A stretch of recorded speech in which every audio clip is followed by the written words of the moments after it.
Tu as déjà ressenti cette impression que l'école ne sert à rien, surtout quand on rêve de créer son business. Tu vois des entrepreneurs sur TikTok, sur Instagram, et tu te dis que tu perds ton temps en cours. Que toi aussi tu pourrais gagner de l'argent, monter tes projets, avancer plus vite, et qu'assister à des cours qui t'ennuient, ça te freine plus qu'autre chose. Je comprends totalement ce sentiment, parce qu'on a tous eu cette pensée.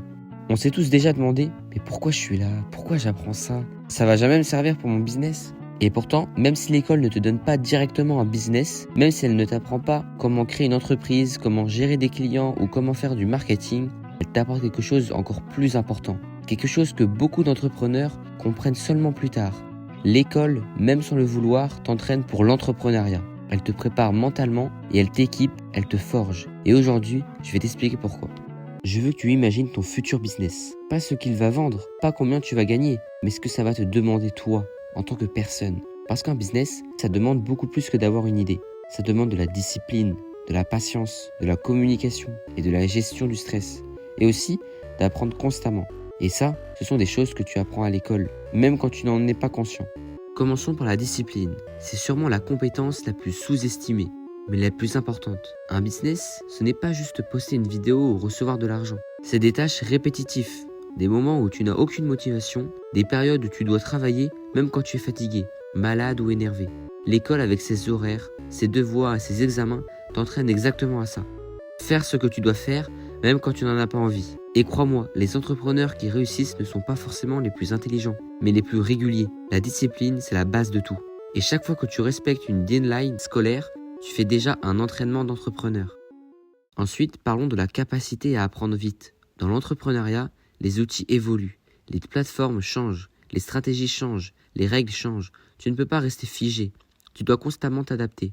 Et c'est exactement ce que l'école t'oblige à faire, apprendre des choses nouvelles, parfois incompréhensibles, parfois chiantes, dans des délais très courts. Ça te muscle le cerveau, ça t'apprend à comprendre rapidement, à mémoriser, à traiter plusieurs informations en même temps. Un entrepreneur doit être un apprenant rapide, et c'est exactement ce que tu deviens, même si tu n'aimes pas les matières que tu étudies.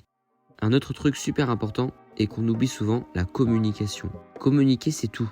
Que ce soit pour convaincre un client, présenter un projet, négocier un prix, répondre à un message, écrire une bonne description, ou même parfois parler face caméra.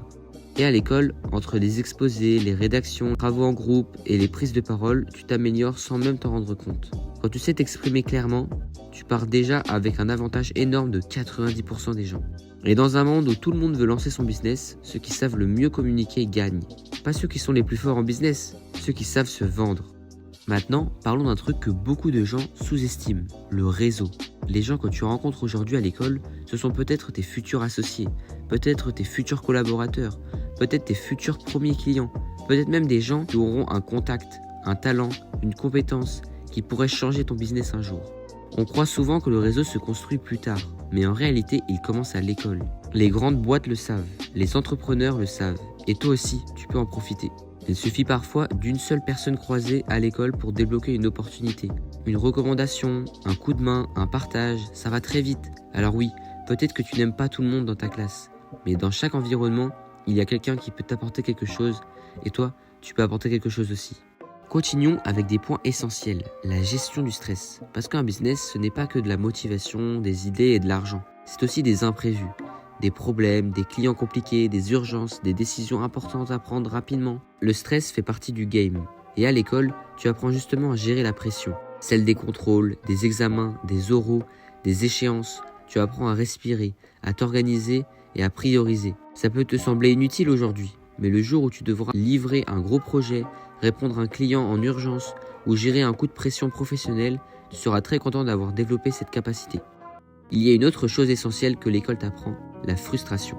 Oui, c'est bizarre à dire, mais supporter la frustration, c'est une compétence de fou. En business, tout ne marche pas. Tu testes des idées, ça floppe. Tu lances un produit, personne ne l'achète. Tu travailles des heures pour au final rien. Et pour réussir, il faut savoir encaisser. L'école t'habitue à ça. Parfois tu travailles et tu n'as pas la note que tu voulais. Parfois tu donnes tout et ça ne marche pas comme tu veux. Et ça aussi, c'est de l'entraînement d'entrepreneur.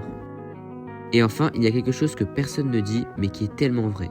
À l'école, tu apprends aussi qui tu es. Ce que tu aimes, ce que tu n'aimes pas, ce dans quoi tu es bon, ce qui t'ennuie, essentiel pour créer un business solide. Parce qu'un business, ça doit être aligné avec toi. Ce n'est pas juste trouver une idée qui rapporte, c'est trouver une idée que tu veux tenir sur la durée, quelque chose qui correspond à tes forces. Et souvent, c'est grâce à l'école qu'on découvre nos talents. Écrire, parler, organiser, créer, aider, analyser, dessiner. Tu apprends sur toi et ça, c'est précieux. Alors oui, l'école ne t'apprend pas à faire du dropshipping, ni à gérer ta compta, ni à monter une marque de vêtements. Et ce n'est pas grave, parce que tu peux l'apprendre sur internet gratuitement. Ce que tu ne peux pas apprendre en revanche, c'est la mentalité, la rigueur, la patience, l'organisation, la communication, la gestion du stress, la capacité d'apprendre vite. Ce sont des compétences que l'école développe tous les jours. L'école ne te donne pas un business, elle te donne les outils pour que toi tu puisses en construire un. Et maintenant, tu dois utiliser ces outils intelligemment. Tu peux rester spectateur de ta vie ou tu peux profiter de ce que tu vis aujourd'hui pour construire ton futur entrepreneur. Si tu veux entreprendre, ne vois plus l'école comme une prison, mais comme une salle d'entraînement. Chaque jour, tu gagnes chaque chose, même si tu ne t'en rends pas compte. Et si tu combines l'école avec ton ambition, ta créativité et ton envie d'avancer, là, tu deviens vraiment dangereux. Et c'est exactement ce qui fera la différence entre quelqu'un qui rêve d'un business et quelqu'un qui finit vraiment par en construire un. Voilà, c'est la fin de cette vidéo, j'espère qu'elle vous a plu et appris des choses. N'hésitez pas à donner votre avis en commentaire et n'oubliez pas de liker, de vous abonner et d'activer la cloche pour être au courant des prochaines vidéos qui arrivent. Merci à vous et à bientôt.